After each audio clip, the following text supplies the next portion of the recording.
Hello, and welcome to this presentation on first order differential equations of the form dy by dx is equal to the function of x multiplied by the function of y. This presentation does assume you've seen previous presentations related to the solution of first order differential equations and that you're familiar with the process of differentiation and integration using standard forms and standard tables. So this is the third presentation in the series of solving first order differential equations. The first presentation considered equations of the form dy by dx is equal to function of x. The second presentation considered equations of the form dy by dx equal to function of y, and this presentation now considers equations of the form dy by dx is equal to function of x multiplied by function of y. As in the previous presentation, all these solutions can be solved using the process of integration. We'll be able to separate the variables, having the y terms onto one side of the equation and the x terms on the other. Solving these types of differential equation using direct integration is termed separating the variables. Here is some reference information that will be used within the presentation. A table of standard integrals. This left-hand column here shows the integrand, that's the function of x to be integrated, and the right-hand column shows the integral, the solution. Reference information, here are a table of standard derivatives that again are used within certain parts of the solutions for the differential equations.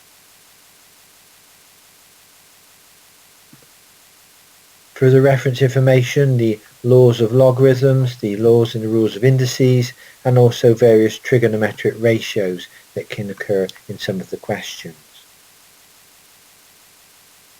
So the questions in this presentation relate to solving first order differential equations of the form dy by dx is equal to function of x multiplied by function of y. So all the equations in this presentation have this form, the dy by dx equals to function of x function of y, where the fx signifies function of x only and the fy signifies function of y only. This type of equation can be rearranged in the form of dy divided by the function of y is equal to the function of x multiplied by dx.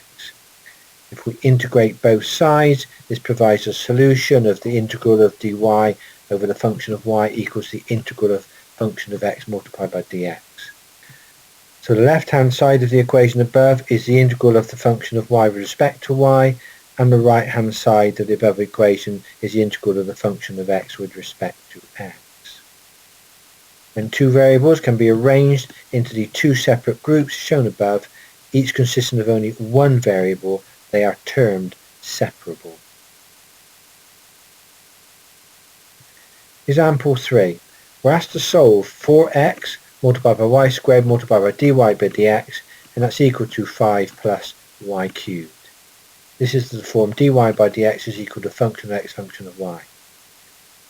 First thing we do is try to rearrange the equation as given to get the x terms onto one side and the y terms on the other. So given the equation shown above, we're going to in this case divide both sides by 4x and also divide both sides by the 5 plus y cubed. So rearranging, we get y squared dy divided by the 5 plus y cubed, and that's equal to dx divided by 4x. Example 3 continued. So we're repeating the line from the previous slide. Y squared multiplied by dy divided by 5 plus y cubed on the left hand side. On the right hand side, slightly rewritten the equation. We've got x and negative 1 now on the top line, but the x from the bottom to the top using our negative rule of indices. So it's x and negative 1, and that's divided by the 4 multiplied by dx. Now in a situation we can solve the differential equation by integrating both sides. On the left hand side, integrating y squared upon 5 plus y cubed with respect to y. On the right hand side, integrating the quarter. Note I've taken the quarter outside of the integral because it's a constant. Quarter multiplied by the integral of x and negative 1 dx. If we note that the numerator of the left hand side of the equation can be made into standard form, where the numerator will then be the first differential of the denominator. So on the left hand side of the above equation, here, if we were to differentiate the 5 plus y cubed with respect to y using standard tables, 5 differentiated with respect to y would become 0, and y cubed differentiated with respect to y becomes 3y squared. If we were now to multiply the top and the bottom of the equation on the left hand side by 3, we do not affect the equation. The problem is still the same problem we're solving, but we've now made the integral in standard form. When we differentiate the denominator, we get 3y squared, and on top we now have 3y squared. So on the left hand side of the equation, our standard form is shown here. Function dash x over the function of x gives a solution of the ln of the magnitude of the function x plus c. And on the right hand side we have standard form. This is a quarter of the integral of x and negative 1 respect to x, and that's again shown in our standard integral table as 1 upon x, or x and negative 1, when integrated becomes ln x plus c. So now we're going to use both standard forms to integrate both sides of the equation. So now both sides of the equation are in standard form, and we can integrate them as per the table. So on the left hand side, integrating, we get 1 upon 3 the third multiplied by the ln of 5 plus y cubed. And on the right hand side, we get a quarter of ln x plus c. For reference, notice the constant c only needs to be added to one side of the equation. It doesn't matter which side. Examples we continue, just repeating this line. The third multiplied by ln of 5 plus y cubed is equal to a quarter of ln x plus c. What we're going to do on this slide is now slightly simplify the general solution. So first of all, I'm going to apply the third law of logarithms to both sides of the equation. So on the left hand side I have ln of 5 plus y cubed, this time to the power of a third. So applying the third law of logarithms to the left hand side, and on the right hand side I get ln of x to the power of a quarter plus c. Again, that's applying the third law on the right hand side. On the next line, I'm simply subtracting the ln x to the power of a quarter from both sides of the equation. So I get ln of 5 plus y cubed to the power of a third minus the ln of x to the power of a quarter. That's equal to the constant c. On the next line, I'm going to apply the second law of logarithms. I'm dividing the logarithms in this line, so that's like subtracting the bracketed terms. So now I can write that as ln of, square brackets, notice here, the 5 plus y cubed to the power of a third divided by x to the power of a quarter. That's the second law applied on the left hand side. That's still equal to c. On the next line, I'm simply going to take exponentials of both sides of the equation. That gets rid of the natural logarithm function on the left hand side, but it's the c on the right hand side become an exponential function. Left hand side, I've got 5 plus y cubed to the power of a third, and that's divided by x to the power of a quarter, now equal to e to the power of c. That's applying exponential functions to both sides of the equation. On the next line, I'm simply multiplying both sides throughout by the x to the power of a quarter, so 5 plus y cubed to the power of a third is equal to x to the power of a quarter multiplied by e to the power of c. If I now let a, capital A here, equals to the e to the power of c, don't forget e to the power of c is a constant, and a is simply another constant, and also I write the thirds and the quarters in their fractional index notation, I can then write a cube root of 5 plus y cubed on the left hand side is equal to a fourth root of x multiplied by constant a. That's a simplified form of the general solution for example 3. Exercise 3 shown here in 3 separate parts or sub-questions here. Each of the parts relates to a first order differential equation of the form dy by dx equal to the function of x function of y, so we can solve these with the same process shown on the previous example. I would encourage you to stop the presentation and attempt these 3 parts of the exercise 3. The answers are shown on the right hand side for reference. Note that parts 1 and 2 want us to find the general solution, but part 3 wants to find the particular solution. Full work solutions are shown on the following slide. Exercise 3, part 1. We're asked to solve dy by dx is equal to the 3x squared minus 2 divided by 2y minus 1. Solution. First of all, we rearrange the equation. We multiply both sides by dx and multiply both sides by 2y minus 1.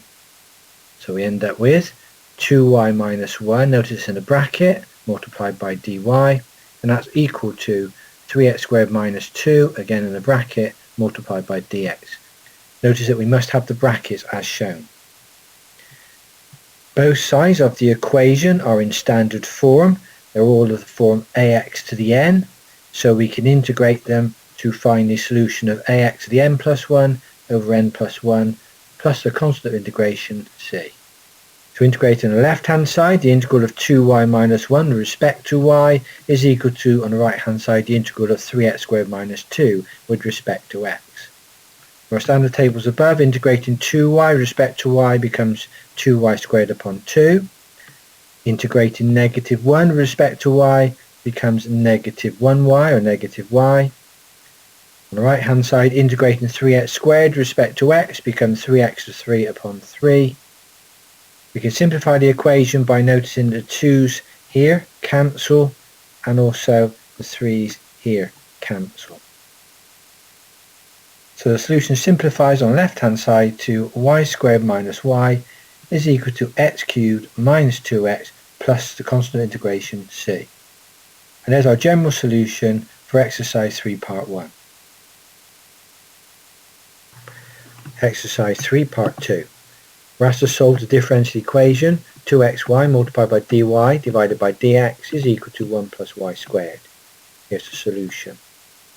The first thing we need to do is to rearrange the equation to get all the x terms onto the right hand side in this case and all the y terms on the left hand side. To do this, we multiply both sides by dx and divide both sides by x, and then we divide both sides by 1 plus y squared. So that gives us 2y dy divided by 1 plus y squared on the left hand side, and that's equal to dx divided by x on the right hand side. Now if we note that the numerator on the left hand side of the equation is the first differential of the denominator, then this is standard form, this form shown here. In other words, if we differentiate the denominator with respect to y, we find we achieve the numerator. So differentiating 1 with respect to y, the 1 will disappear, and differentiating y squared with respect to y, that becomes 2y, and on the top we have 2y. So therefore we have the integrand where the numerator is the first differential of the denominator. In fact, in this case, both sides of the equation are actually in standard form. The right hand side is in the form of this integrand here. So considering the right hand side of the equation, and notice there's a 1 in front of the dx, we effectively have the form of 1 divided by x, or x to the negative 1 dx. And that's again a standard solution. So integrating the left hand side, we've got an integral of 2y dy over 1 plus y squared. And integrating the right hand side, we've got x and negative 1 using the reciprocal law of indices with respect to x. So as both sides are in standard form, we directly integrate. So on the left hand side we find we've got ln of 1 plus y squared, and on the right hand side we've got ln x plus the c. I've added my constant integration onto the right hand side in this case. Exercise 3 part 2 continued. Just repeating this line from the previous slide for convenience. Natural log of 1 plus y squared on the left hand side is equal to the natural log of x plus c on the right hand side. That is actually a general solution for this particular problem. What we're going to do now is find another general solution that removes the natural logs from the equation.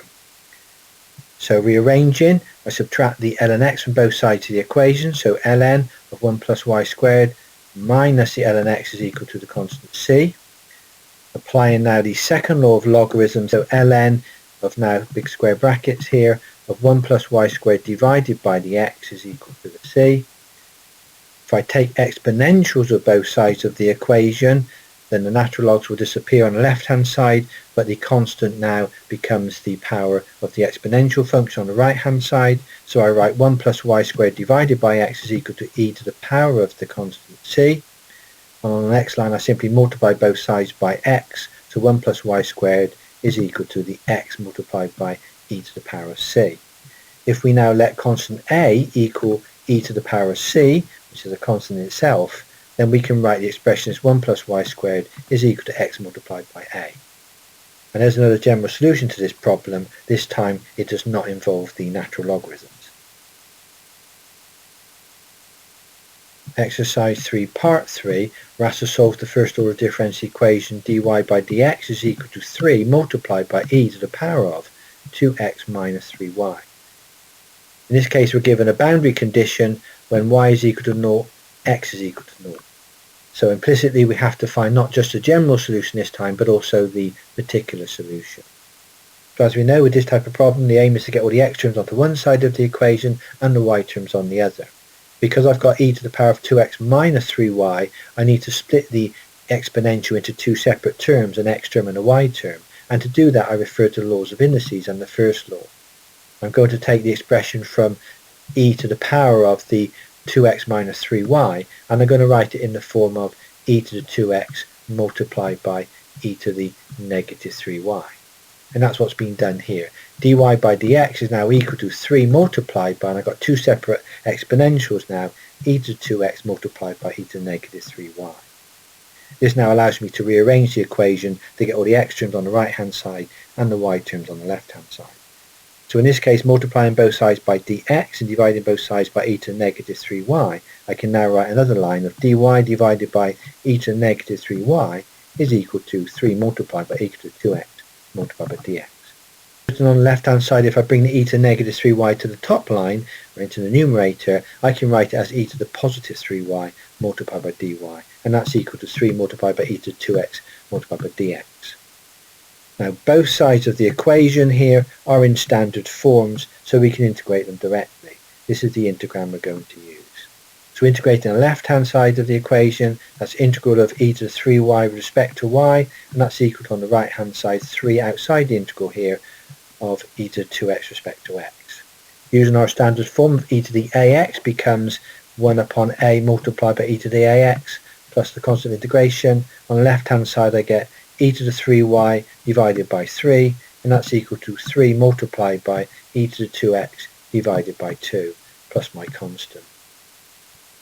All I've done on the next line is multiply throughout by 3, so on the left hand side I get e to the 3y is equal to 9 e to the 2x divided by 2 plus 3 multiplied by the constant.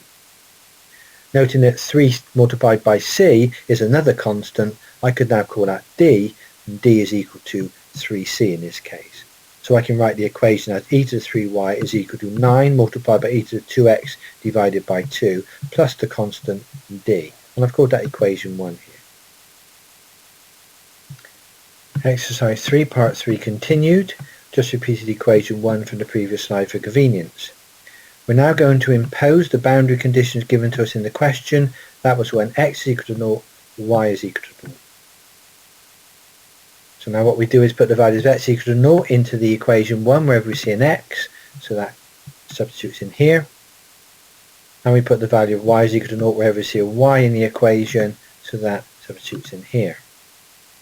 So left hand side simplifies to e to the 0, and anything to the 0 is 1. On the right hand side we also get an e to the 0, so that simplifies to 9 multiplied by 1, or divided by 2. So the equation simplifies to 1 on the left hand side is equal to 9 divided by 2 plus d on the right hand side. To rearrange the equation for d, we subtract the 9 upon 2 from both sides of the equation. So d is equal to 1 minus 9 upon 2, or d is equal to negative 7 upon 2. If we now substitute the value of d back into equation 1 above, we find we get e to the 3y on the left hand side is equal to 9 multiplied by e to the 2x divided by 2 minus a 7 divided by 2. If we finally multiply throughout by 2 to remove the fractions on the right hand side, we end up with 2 multiplied by e to the 3y is equal to 9 e to the 2x minus 7. And that's our particular solution for this problem. Here are some tutorial questions related to the first order differential equations of the form dy by dx is equal to the function of x function of y. We're asked to solve all the differential equations, so 30 through to 31, given on this slide. The answers are shown in square brackets on the right hand side of each of the questions.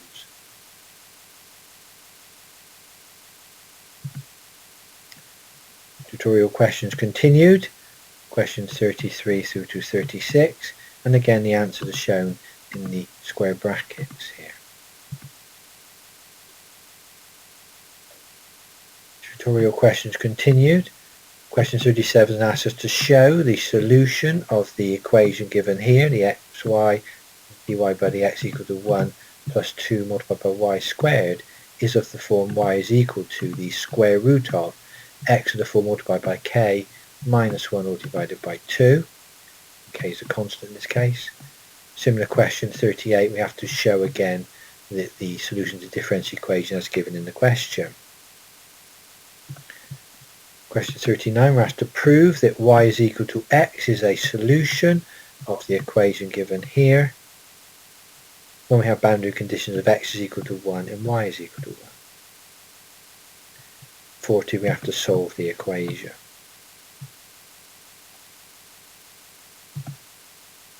Tutorial questions continued.